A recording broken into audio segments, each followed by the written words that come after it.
Hi, my name is Sarah McGrower, and I am the director of the Experience 360 program at Delaware within the Center for Student Professional Development. And my name is Emmeline Armstrong. I'm the Experience 360 advisor, also at Delaware Valley University. So we wanted to give you a little bit of an overview of the Experience 360 program today and how it works, how to find your requirements, how to apply once you have a position in mind. But before we do that, let's talk a little bit about the Center for Student Professional Development. We are located in Siegel Hall on the first floor. So if you come in the doors, go to the left, you'll be able to find our main office. We are a component as the E360 office, but the CSPD also houses our career services office. So if you need help with resumes, job search, if you need help with networking or any grad school searches, there are also opportunities for you to find those resources within the Center for Student Professional Development as well. So keep an eye out for some of our opportunities like our networking nights and our job and internship fairs and visiting folks, professionals, whether they be alumni or just friends of Delaware. So what you see on your screen here is the Experience 360 program broken down into what we call the bubble diagram. This is an overview of the program. The program is based in getting students real world experience before they graduate. So we want you to have the opportunity where not only are you learning these great skills in the classroom, but you're also learning how to apply them and then reflect on them. So once you're in an interview setting, you have experience and knowledge and practice in how you talk about the things that you've done, your strengths, the things that you're good at, the things that you like to do, and maybe an understanding of the areas where you need to grow a little bit as well. So the program is based in these various areas. The two that we're going to talk primarily about today are academic internships and academic career exploration experience. Those are our two true job or work-related experiences. Certainly you can get opportunities and experiences from all of these areas, but those are the two that students are all required to participate in some component of, and that really apply to our application process, which we'll talk a little bit more about as we move through the program. So when we talk about academic internship and career exploration experience, the true difference between those two is that a career exploration experience is more geared towards getting an idea of what you could potentially do in a field, right? So you're getting hands-on experience in a job or in a job shadowing opportunity, but you maybe are just kind of testing the waters a little bit. For that reason, the career exploration experience coursework is run at variable credits. You can take it for 1, 2, or 3 credits. Those credits are directly related to the number of hours that you're participating at the site. And then an academic internship is always a 3-credit course. And the reason behind that is because we look at that as a position that's more of a mentorship or an apprenticeship, something that you could be doing maybe as a first job right out of school, right? You're probably running a project, on your own. And so it gives you a little bit more of a mentorship type role. The other areas you'll see here, of course, if you are a secondary education major, your E360 requirements are met by the Pennsylvania state requirements for student teaching. So that sort of falls under internship. It's a very similar concept. And then our other credited options are study abroad, student research, which is student research project, and experiential learning courses. We'll talk a little bit more about experiential learning courses in a few minutes, but these are courses that are set by individual majors as specific opportunities for students to get hands-on or experiential opportunities that are already built into the course. So a good example of this is artificial insemination, which is run through animal science and is a hands-on course where students end the coursework with a certification. And in that area, and in several other of our animal science related areas, students have the opportunity to use that coursework to automatically be captured towards E360 should they participate. So we've got courses in many fields of study that fill those categories. That's what we mean when we say experiential learning courses. And then we also have non-credit bearing options as well. So you'll see them at the bottom of this bubble diagram. In areas like community service, civic engagement, and leadership development. Leadership development working with building leadership skills across clubs, organizations, athletics, and campus involvement. And then community service and civic engagement are opportunities to serve your individual community, meeting a need, and also getting you some experience as well. So it can be hands-on service. Maybe you are a media and communications major and you're running Soup Kitchen's social media campaign for their winter food distribution events. So there's lots of options that you can participate in for those as well. So Emmeline, if you could click through to our next kind of slide on here. This is going to show an example of two different E360 program requirements. So we have these for all majors, and I'll show you in just a minute kind of what they look like and where you can find them for your specific major. So if you don't fall into horticulture or animal science, that's okay. I'll show you where to find yours specifically. But this is what those program requirements look like. So you can see at the top, all students are required to complete a minimum of 2 E360 activities. You need one from group A and one from group B for horticulture. And then for animal science, you also need one for group C. So that's the first area that you want to really take into consideration when you're looking at your specific program requirements, is how many activities are required. The next piece is the total number of credits that you'll need. So taking note here as well that DelVal Experience 2, FY 9901, is the first of those credits. So that's sort of the prerequisite to the program. You'll participate in that course usually in the spring semester of your first year on campus. If you're a transfer student, you might take it in the fall. And once you've completed that DelVal Experience 2 course successfully, not only do you have your first credit towards your E360 program, but you're also ready to participate in whatever activities you choose to build your program with through the activities on that bubble diagram and as they're listed in your majors groups. One of the other really important things to take note of here as well is the number of hours that your major requires. So you can see on horticulture's program, 40 hours equals 1 credit. And if you look at animal science, 75 hours equals 1 credit. So it varies by major to major. Typically, it's somewhere between 40 and 75 hours per credit.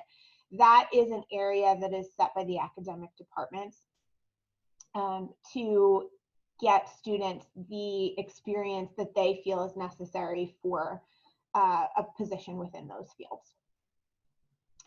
We do offer 10 terms a year, so students can register for a number of opportunities during a number of times through the academic year. So we offer full and half-term options. So in the traditional fall and spring semester, that looks like a full fall from August to early December. Fall 1 is the first half, starts with the semester, ends around mid-October, and then fall 2 picks up mid-October and runs until the end of the semester. Likewise with spring. Spring 1 starts early in January or mid-January typically, and then runs until around spring break. And then for the spring 2 term, picks up around mid-March, runs to the end of the term. We also offer those 3 options in the summer term and a winter term option that runs from mid-December, mid to late December to mid to late January. Things to keep in mind from those perspectives are, if you are a full-time student, you are allotted 19 credits per semester. So If you're registering for any of these credited activities, you want to make sure they fit into your 19 credits as a full-time student. If you run over those 19 credits, you may need additional permission from your department chairs or your department deans. And there's an additional cost, a reduced tuition cost through the bursar's office. Similarly, with the summer term and the winter term, those courses run at a reduced tuition cost. And if you are a part-time student in the fall or spring terms, the part-time rate applies for those. So just all things to keep in mind through your planning. Emmeline and I can assist you with getting the information as is appropriate at that time, or giving you a resource that you can talk to about how that works for you specifically. So I'll have Emmeline click over to the website.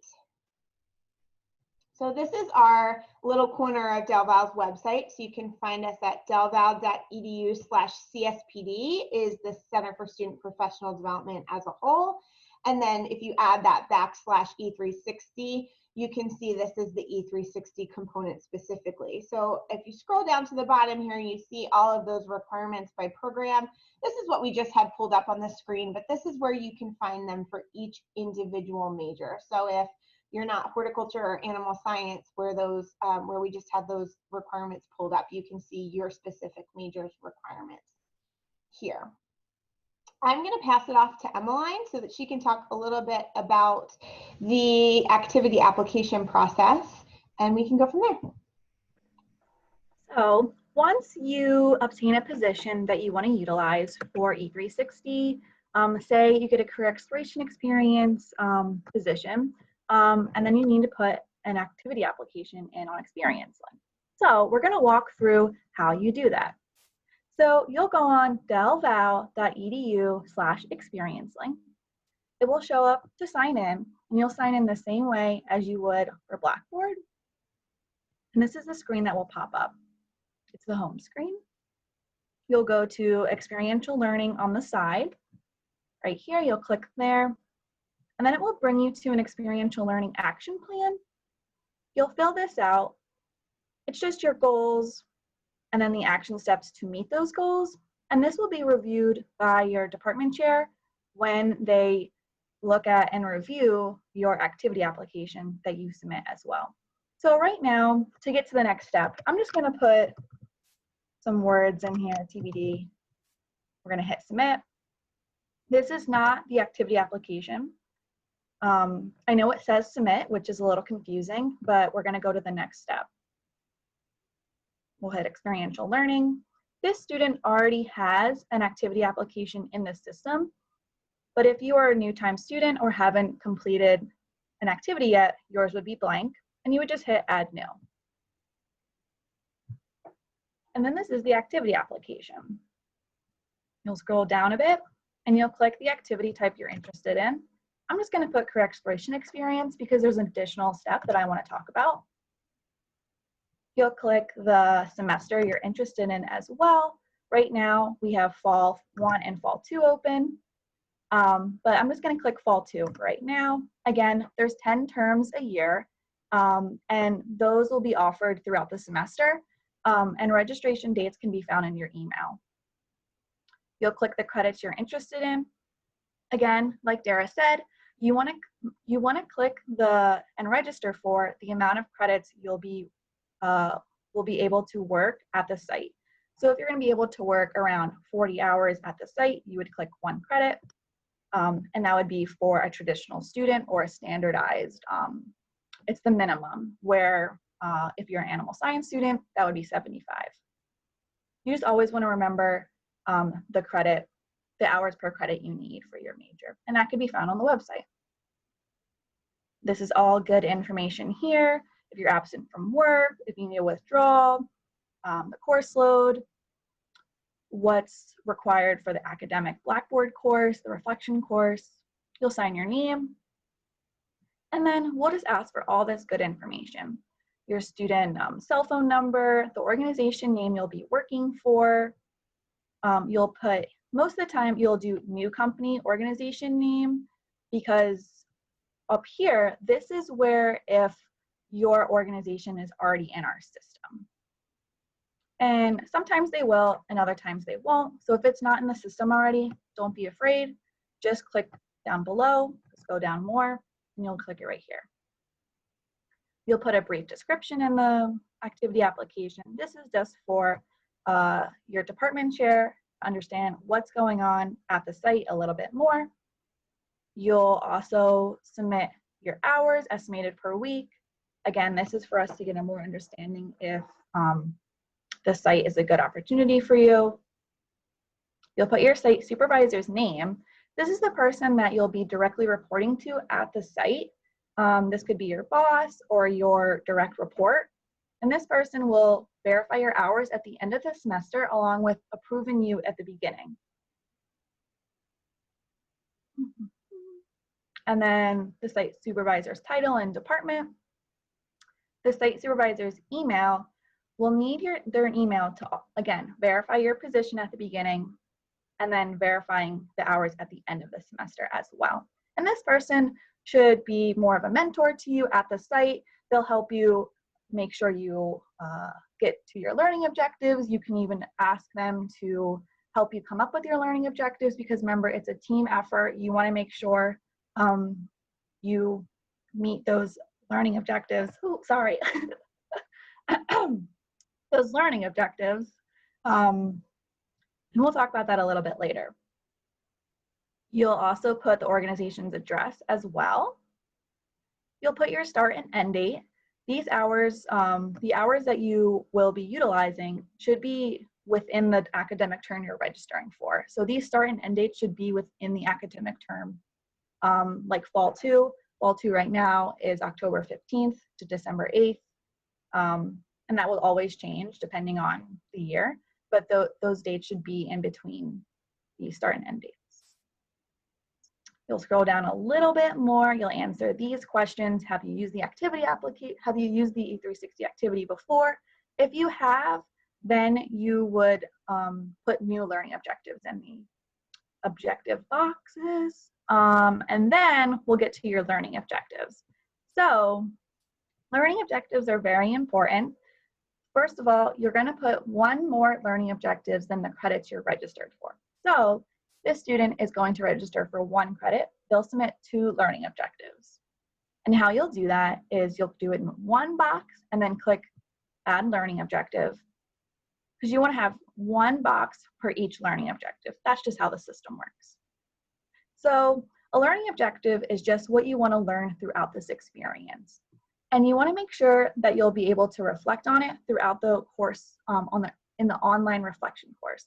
You'll complete a pre-reflection paper and a re-reflection paper.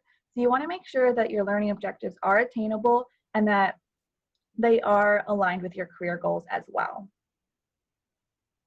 And if you have any questions about how your learning objectives should be, you can always contact us. And then once you have all that good information in there, you could submit a question if you have any, or you could always email us separately. You'll hit submit. And then what happens is myself or our student worker will look at it to make sure everything looks good. Your hours, you got your site supervisor, you got your emails, hours look good. Then an email will automatically and electronically be sent to your site supervisor. They'll approve it, making sure you actually work there. We always want to make sure of that. And then it goes to your department chair to approve you for to make sure that it's meeting your career goals and your major. After that, you're approved on all levels. You'll be registered for the coursework, for the associated coursework by the E360 staff. You won't be able to register yourself through your avenue. We'll register you. You'll get an email once you're registered, and then you'll start the coursework when the coursework starts. So that's really how the application process works. If you have any questions about the application process, you can always email myself or Dara at our emails, but it's probably easier just to email e360@delval.edu. Our names are a little bit hard to spell. We understand that. So it's just better to email e360@delval.edu. We'll get back to you as soon as possible, and we'll get you going where you need to go. That's really it for everything. Dara, do you have anything else to add before we say goodbye? Yeah, just a couple other really important points. Emmeline, you touched on this a little bit, but I think it's really important to remind students that you need to register for this reflective coursework while you're participating at the site. So you can't retroactively, a main component of the E360 program as a whole is real-time reflection. So it's important that you're registered for these activities while you're participating. You can't come and say, oh, well, I did an internship a year ago. Can I utilize that now for E360? You need to be participating while you are at the site. Those things happen concurrently. So that's really important to consider. The other thing that I think is important to note, just going back to those learning objectives, is you want to be sure that you are tying those learning objectives into the things that you want to learn and the things that you want to do. Now, obviously, that's within reason. If you're shadowing at a vet's office, your learning objective probably isn't going to be to perform a surgical procedure on an animal, right? You don't have those skills yet. But maybe you want to observe the anesthesia process or something along those lines specific to your ultimate career goals. One of the ways that these learning objectives can help you tie back to that action plan that we talked about at the beginning is when an academic department chair looks at these two pieces side by side, we can see, okay, maybe the position itself isn't directly related to the major, but the learning objectives and the career goals tie together, so this makes sense for this student. So that's a reason that you want to be as clear as possible when you're writing both that action plan and the learning objectives, so that they show a picture of what your general career goals are. You can always come back to that action plan and edit it. It's a once and done kind of piece in the system, but you can always go back and edit it later if your career goals are to change. Otherwise, I think that's really it for us.